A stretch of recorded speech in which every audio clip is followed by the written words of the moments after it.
Hello everybody, welcome back. This video is focused on kind of the last little bit of Kathmandu and our time in India, which was a little shorter than we originally expected it to be. But I hope you all enjoy. So after we finished the Annapurna circuit, we headed to Pokhara, which we stayed at for a couple days, just exploring the town and hanging out with Krishna and some of the new batch of students from Orion's old study abroad program. And Pokhara is kind of like the adventure capital of sorts of Nepal, so there's a lot of fun stuff going on. It was nice to be able to explore and hang out with some people. You can see some of the mountains in the background there. Look at our bougie seats. Thanks, Krishna. Thanks, Krishna. This is where we're arriving for the next couple of hours on our way back to Kathmandu. So then we hopped on a bus to Kathmandu. This bus was much nicer than the little van we took over to get to Pokhara, so thank you, Krishna. And then when we were in Kathmandu, we kind of just hung around, doing work, planning for India, buying our visas, which, some problems run into that. And then exploring the bits of Kathmandu that we didn't get to see in the first kind of section. So this actually here, we went to a Buddhist monastery, which was really awesome. Still very much in practice. It was cool to see the kind of community going there and praying and such. So this next scene actually here is a shrine that people were walking around, which is really cool to be able to see. And then also they were playing lots of music, which we caught a little snippet of, which is pretty cool.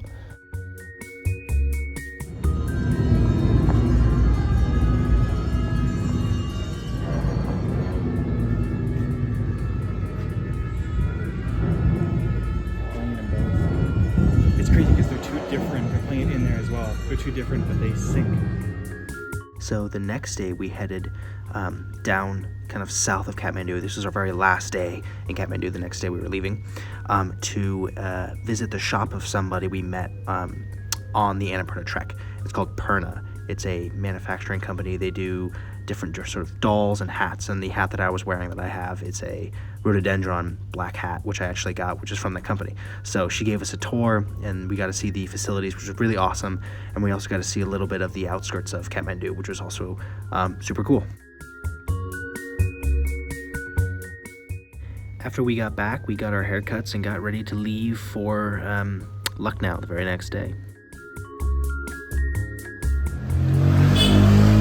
The hands and hunks. Don't forget them.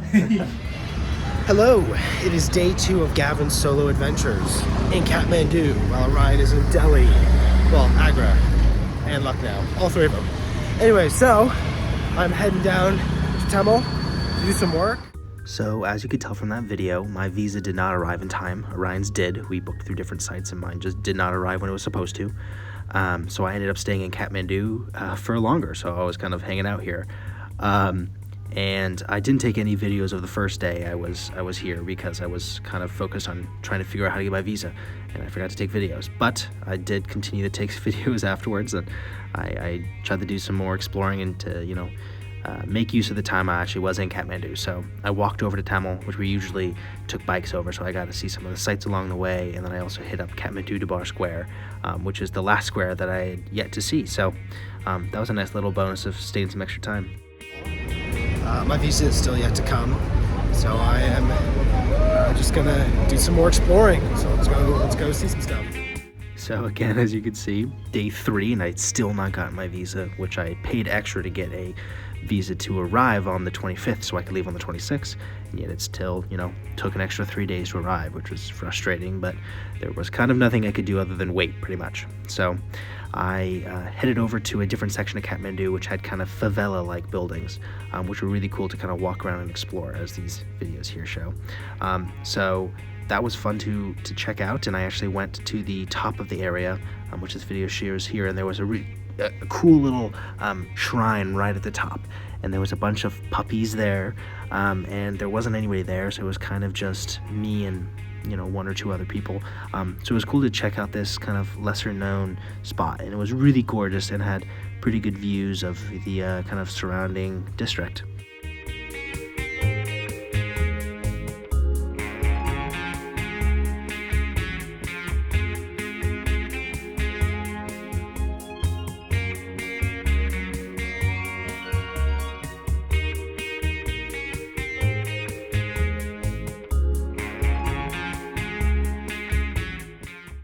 So afterwards, Krishna recommended a restaurant in that same area, which was famous for serving cuisine from that region. So I stopped over there and got my lunch there, where I finally got my visa too. I am at a restaurant which serves Newa cuisine, which is cuisine from and around the Kathmandu area. And I just got a glass of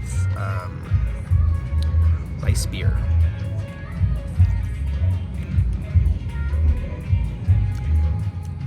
It's really good. It tastes almost like apple cider, but without apple. It's kind of like a sour, which is why I probably like it so much. Here's where I'm sitting. Pretty cool, right?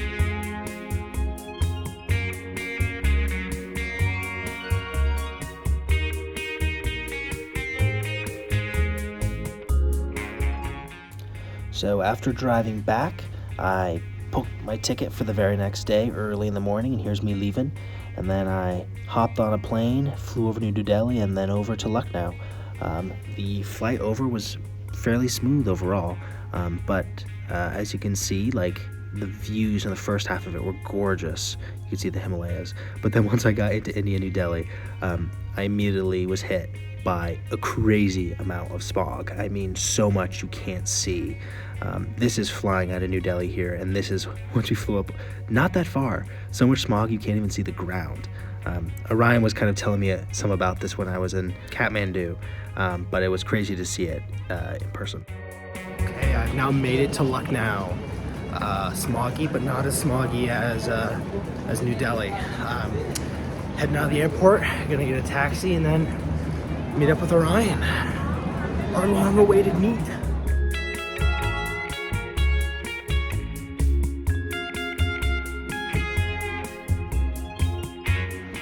We've made it. We're back together.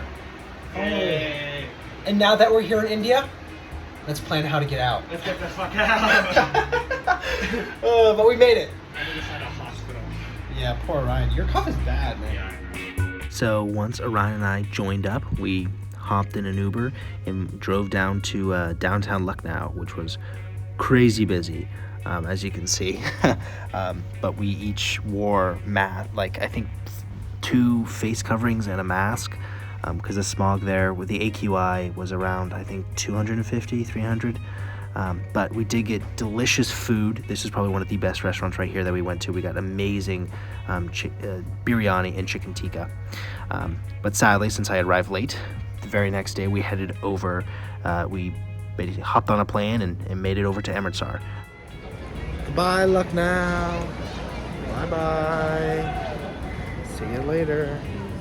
We're on our way to Delhi to head to Amritsar. Back in Delhi. Now there's 2 of us though. Still very smoggy. I can't even pretend to lift your door. So the very first thing we did once we made it to Amritsar was we got food, which was very, very tasty. We went to a shopping mall nearby, got some really nice food, and then we headed back to our hotel, which, as this clip shows, was quite nasty. It just, the room was really dirty. There was just dirt everywhere. Our sheets we asked to get changed 3 times, and every single time they just came back even more dirty. Inside of the closet, as it shows in a second, there's a full Domino's pizza box that was empty, so they never even cleaned that. The bathroom was dirty.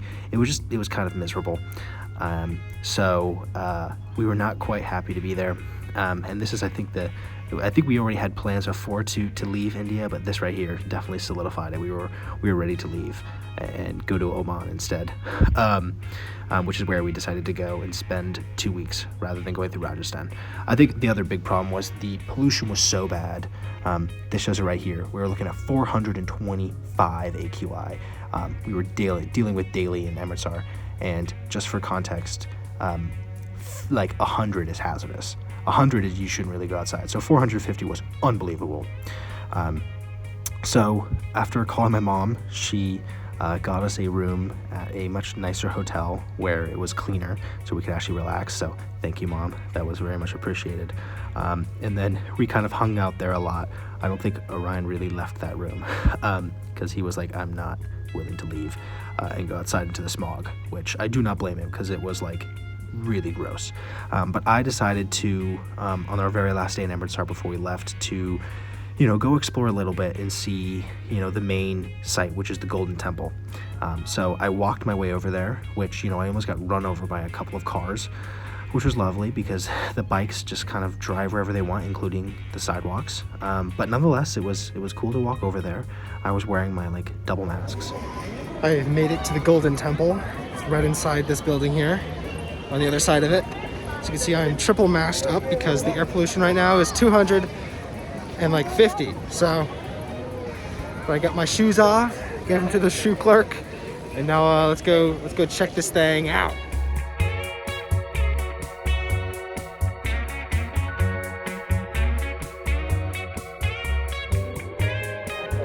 I'm at the Golden Temple. It is a Sikh religious pilgrimage site. 1 second, sorry. And I'm wearing this because you have to have your head covered and I can't wear my hat. So, pretty cool stuff. So after briefly checking out the Golden Temple, which I try not to stay too long at because I was not allowed to wear a mask, and the air really was quite smoggy, I headed over and got myself a mango lassi, which was really, really tasty, and it was like one of the best ones in the city. And then walked my way over to a old British fort, and along the way saw a cow walking on the street and such, which was pretty cool to see. And the fort itself was super cool. Nothing crazy about it, but it definitely, there was a lot there to explore and to check out. Really cool architecture, but by this point I had already been out for 7 hours and I was kind of ready to get back inside and away from all the smog.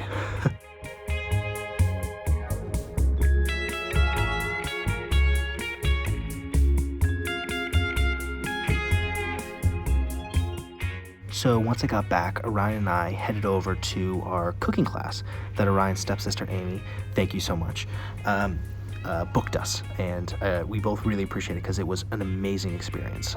We went to this wealthy woman's house and she taught us how to cook with her helpers, and we had a delicious feast afterwards, so it was an absolutely splendid time.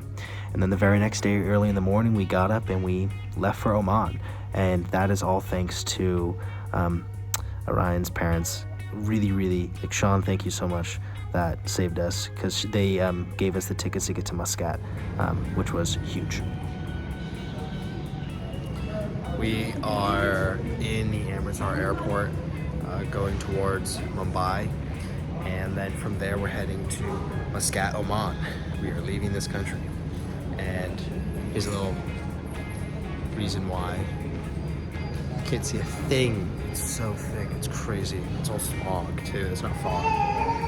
So yeah, we're at the airport. It's 8 in the morning, yay.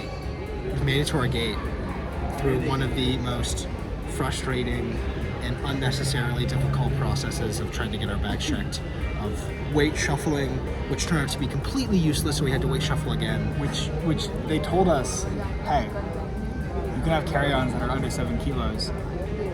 And I went, okay, so if we take out of this one, we don't have to check it. And they went, yeah. So we do that. We finagle enough shit out of our bags, in our hands, around our waists, tying everything we possibly can, so that all of our bags are under 7 kilos, only for them to go, no. It's 14 kilos total. Each of you can have 7 kilos. So it doesn't matter how much weight is in the other bags, you have to check it. You have to check it. So it was all useless. So then we had to shift weight around more. Oh, and during this, they're locking us. Yeah, they're Do you understand the being instructions? rude. They questioned my doctor status. That's How dare fucked up. they? Yeah, and In then, fairness, of course, but no one else has ever questioned my doctor status, and I've always put doctor, but completely fair. But nonetheless, we're here, our bags are complete messes, and yeah. See you later. Thank you so much for watching. I hope you enjoyed it. This video was definitely a little bit chaotic, that's for sure, but that's kind of the joy of traveling. The next video will be focused on Oman, and we actually go to the UAE as well, so kind of a lot on the UAE. But thank you again for watching, and I'll see you in the next one.